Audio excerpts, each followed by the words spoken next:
प्रभूचा गौरव असो आत्ता आणि सदा सर्वदा. आत्ता आणि सदा सर्वदा प्रभूचा गौरव असो. आजपासून पुढील 3 दिवस आपलं पहिलं वाचन योनाच्या पुस्तकातून घेतलेलं आहे. योनाच्या पुस्तकाचं वैशिष्ट्य असं की ह्या पुस्तकाला एकूण 4 अध्याय आहेत आणि ह्या 4 अध्यायामधून 4 प्रकारची मिशनरी वृत्ती आपल्याला समजू शकते. त्यातील 2 प्रकारची मिशनरी वृत्ती आजच्या पहिल्या वाचनात आणि आजच्या प्रतिसाद स्तोत्रामध्ये आपल्यासमोर सादर करण्यात आलेली आहे. पहिल्या प्रकारची मिशनरी वृत्ती आहे निरुत्साही अशी मिशनरी वृत्ती. निरुत्साही म्हटल्यानंतर मिशन कार्य करण्यासाठी, आपलं कुठलं कामकाज करण्यासाठी, आपलं कर्तव्य किंवा जबाबदारी पार पाडण्यासाठी माणूस तितकासा उत्सुक नसतो, त्याच्यामध्ये मुळीच उत्साह नसतो.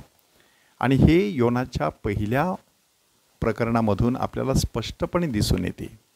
परमेश्वराचं वचन योनाला प्राप्त झालं की निनवे शहरात जा, त्या लोकांना सांग 40 दिवस आणि 40 रात्री मग निनवे धुळीस मिळणार आहे.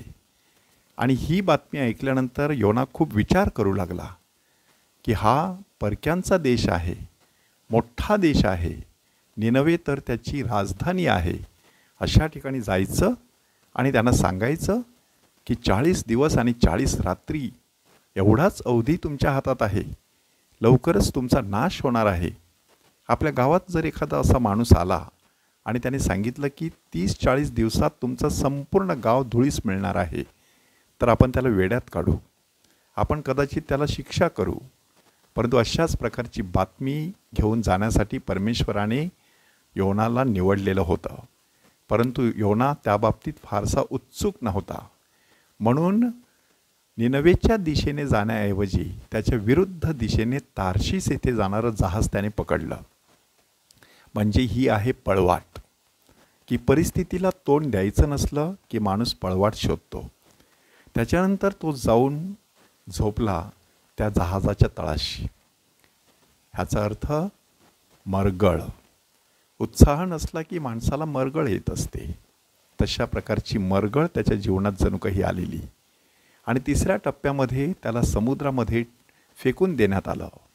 म्हणजे जणू काही धरसोड वृत्ती. काम हाती घेतलेलं आहे पण ते अर्धे वाट्यावरती सोडून दिलेलं आहे. अशा प्रकारची ती परिस्थिती. ह्यामध्ये पहिला निरुत्साही मिशनऱ्याला काहीच करावंसं वाटत नाही. आणि प्रतिसाद स्तोत्रामध्ये दुसऱ्या प्रकारचा मिशनरी आपल्यासमोर सादर करण्यात आलेला आहे आणि तो आहे अस्वस्थ मिशनरी. आपल्यावरती सोपवण्यात आलेली जबाबदारी माणूस जेव्हा पार पाडत नाही त्यावेळेला तो अस्वस्थ असतो. एकीकडे काम न केल्याची अपराधीपणाची भावना आणि दुसरीकडे काम केलं असतं तर किती छान झालं असतं असं काहीतरी गमावल्याची भावना. अशाच प्रकारची भावना योनाच्या जीवनामध्ये निर्माण झालेली. परमेश्वर मात्र अशा वेळेला खूप चांगल्या प्रकारे वागत आहे. तो त्याच्या संरक्षणार्थ एक मासा ठेवत आहे आणि त्या माशाच्या पोटामध्ये योना 3 दिवस 3 रात्री राहत आहे. मात्र तो अस्वस्थ आहे. ह्या अस्वस्थतेमध्ये माणसाने काय करायचं ते देखील आपल्याला योनाकडून शिकायला मिळतं की योना त्या ठिकाणी प्रार्थना करतो. तीच प्रार्थना आजच्या प्रतिसाद स्तोत्रामध्ये देण्यात आलेली आहे. म्हणून आजचं प्रतिसाद स्तोत्र अगदी बारकाईने वाचणं गरजेचं आहे. इथेच योनाचं खऱ्या अर्थाने परिवर्तन झालेलं आहे. त्याच्या लक्षात आलेलं आहे की आपला परमेश्वर केवळ इस्रायली लोकांचा देव नाही, तर आपला परमेश्वर संपूर्ण जगाचा निर्माणकर्ता आहे, सृष्टीचा सम्राट आहे. असं जर असेल तर आपल्याला आता निनवेला जायला काहीच हरकत नाही. जो परमेश्वर माझ्या देशात आहे तोच परमेश्वर त्यांच्या देशात आहे, मग मजला कसली भीती. अशा भावनेने तो त्यांच्यापर्यंत जातो. आणि ही वाचनं आपल्याला पुढील 2 दिवसामध्ये ऐकायला मिळणार आहेत. शुभवर्तमानामध्ये ह्याच्याविषयी आपल्याला अधिक चांगलं असं स्पष्टीकरण मिळत आहे की एकीकडे देवप्रीती आणि दुसरीकडे शेजारप्रीती. परमेश्वरावरती जी आपले प्रेम आहे ते प्रेम व्यक्त करायचं असेल तर परमेश्वराच्या आज्ञांचं पालन करायचं.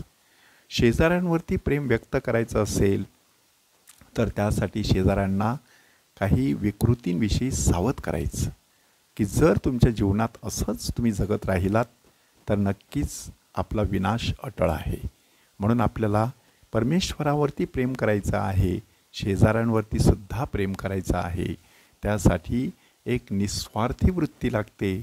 ती निस्वार्थी वृत्ती चांगल्या शोमरण्याच्या दाखल्याद्वारे प्रभू येशू ख्रिस्ताने आपल्यासमोर सादर केलेली आहे. आज आपण 2 महत्त्वाच्या प्रश्नावरती चिंतन करायचं आहे, की हा ऑक्टोबरचा महिना एक प्रकारे मिशनरी महिना असतो. मला माझं मिशन सापडलेलं आहे का? ते मिशन मी मनापासून स्वीकारलेलं आहे का? ते मिशन पूर्णत्वास नेण्यासाठी मी उत्सुक झालेले आहे का? आणि माझ्या मिशनद्वारे मी परमेश्वरावरती आणि माझ्या शेजाऱ्यांवरती अगदी मनापासून प्रेम करू शकतो का? तपासून पाहूया. प्रभूचा गौरव असो, आत्ता आणि सदा सर्वदा. आत्ता आणि सदा सर्वदा प्रभूचा गौरव असो.